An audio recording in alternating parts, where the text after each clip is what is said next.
Dalam nama Bapa dan Putra dan Roh Kudus. Amin.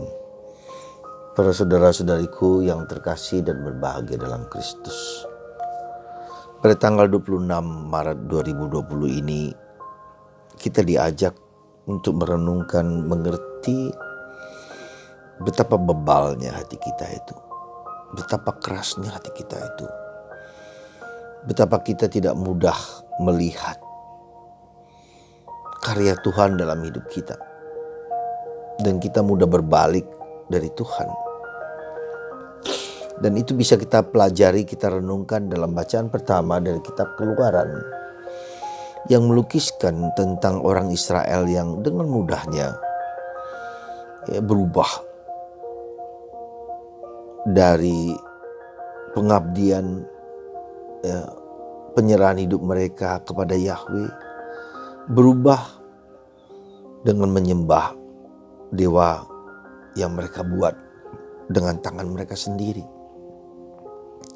Lembu tuangan dari emas yang mereka buat, yang mereka anggap sebagai penyelamat hidup mereka. Dewa yang mereka buat sendiri. Dan itu membuat murka Tuhan datang kepada orang Israel. Ketika Musa berada di atas gunung, maka Tuhan minta kepada Musa, turunlah dari gunung Sinai. Lihatlah di bangsamu. Menyembah dewa yang mereka buat dengan tangan mereka sendiri.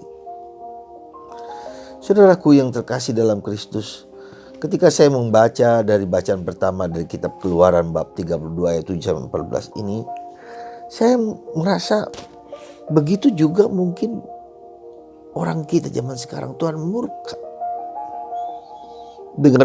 karena orang kita sekarang menyembah apa yang mereka buat sendiri, dengan teknologi, dengan apapun juga, dengan mereka terpesona oleh karya yang mereka buat sendiri, dan mereka melupakan Sang Pencipta, Sang kehidupan. Tapi yang menarik di sini adalah bahwa meski orang Israel itu tegar tengkuk, sekali lagi tegar dan tengkuk. Jadi ada sesuatu yang kekeras kepalaan, keatosan dalam hidup mereka. Kita melihat di sini seorang yang bernama Musa yang luar biasa meredakan murka Tuhan itu. Musa seperti seorang yang menjadi pengantara antara bangsa Israel dengan Allah. Allah yang murka, mau menghancurkan bangsa Israel. Menghancurkan apa yang telah ia rancang sendiri.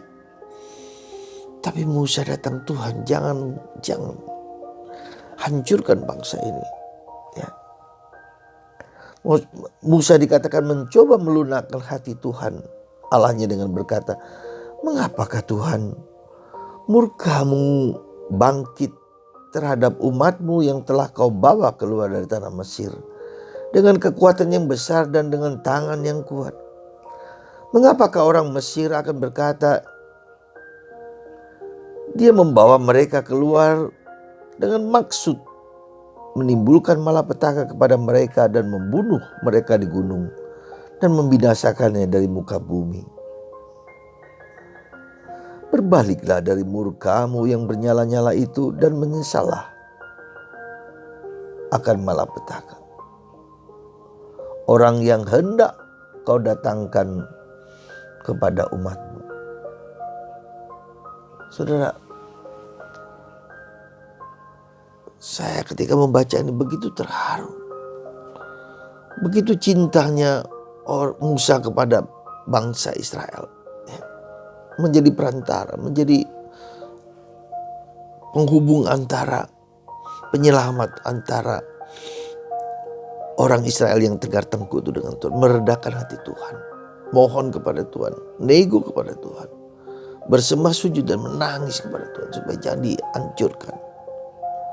Saudara, adakah orang yang seperti Musa di zaman ini yang bersujud kepada Tuhan, yang mohon kepada Tuhan, yang menangis kepada Tuhan, yang rindu kepada jangan hancurkan bangsa Israel, bangsa dunia sekarang ini, di mana-mana terkapar dengan virus corona, di mana-mana dihancurkan, leburkan. Italia sudah 6.000 orang mati, luar biasa. Ditunggang langgangkan begitu manusia. Indonesia, Jakarta sudah mulai banyak sekali. Engkau akan hancurkan semua ini Tuhan. Tapi siapa yang mau jadi Musa di antara kita sekarang ini? Pemimpin gereja, pemimpin agama. Mungkin iya, mungkin juga tidak. Kita gak ngerti.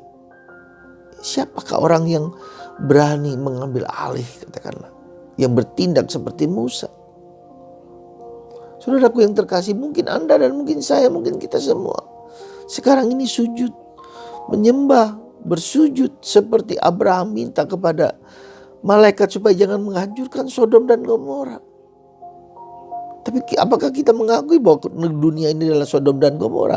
Itu juga kita nggak tahu. Karena itulah mungkin secara orang tidak melihat itu, tidak merasakan itu, bahwa dunia ini sekarang sudah menjadi Sodom dan Gomora yang menjadi murka Tuhan. Tuhan menangis terhadap situasi kita. Saudara, ya, apakah kita sampai kepada pemahaman, kepada refleksi, pada renungan yang demikian yang membuat Musa menangis, yang meredakan hati Allah yang murka? Kita mau buat apa lagi? Ya memang mungkin akan ada obat dari segala macam penyakit. Karena Tuhan juga memberikan kemampuan itu kepada manusia untuk menciptakan, untuk membuat manusia bertobat. Tapi apa? Saudara,